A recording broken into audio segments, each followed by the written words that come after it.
तिरुपती बालाजींचं दर्शन झालं. मग पुढे काय चला सांगते. सकाळी सकाळी आम्ही गेलो पद्मावती देवीच्या दर्शनासाठी. देवी पद्मावती या भगवान व्यंकटेशांच्या पत्नी मानल्या जातात. असं म्हणतात की बालाजीचं दर्शन अपूर्ण मानलं जातं जोपर्यंत तुम्ही पद्मावती देवीचं दर्शन घेत नाही. त्यानंतर आम्ही गेलो इस्कॉन मंदिरात. या मंदिराचं इंटेरियर म्हणजे खूप मन मोहून टाकणारं होतं. इथे नक्की भेट द्या. पुढे आम्ही गेलो श्रीकाళहस्ती मंदिर येथे. हे मंदिर भगवान शिवांना समर्पित आहे आणि राहू केतू दोष निवारणासाठी खूप प्रसिद्ध आहे. त्यानंतर आम्ही गेलो कपिला तीर्थमला. हे एक पवित्र तीर्थस्थान आहे जिथे धबधबा आणि शिवलिंग आहे. इथलं पाणी इतकं थंड होतं की पूर्ण दिवसाचा थकवा क्षणात निघून गेला.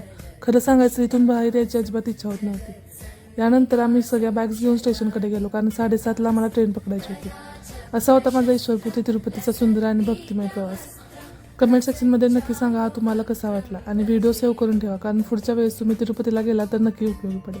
चला तर मग भेटूया अशाच एका नवीन सफरीचा नेक्स्ट सिरीज लवकरच घेऊन. पर्यंत बाय बाय. Keep exploring.